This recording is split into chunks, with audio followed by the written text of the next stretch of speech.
Mahulog ka lang sa kwa, kamukha ng Waway, si Buboy Montano. Binaril ako ni Cesar. Tama na naman ako. Dalawang sunod na yan, bay, ah. Buenas lang, Kosa. Pero malas pa rin yan, bay. Wala pa pambiling kapaong yan. Di ba? Ito, pangatlong tama mo.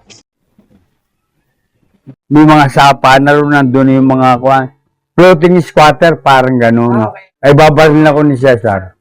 Siyempre, mahuhulog ako. Ang laki ng etsa. Sa totoo lang, boy na boy.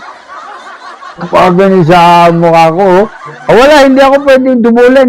Pero hindi ka pwedeng hindi magpapadubol. Hindi pwede. Doon na sila dumi lahat, ang mga taong yun. Tapo! Tapo! Anong kailangan mo, Telly? Kailangan ko ng alcohol, isang drum. Pakita mo yung mga ito sa lalak. Mga boy, mabigat nung araw. So, ikaw talaga gagawa. Pag hindi mo kaya, bahala ka sa buhay mo.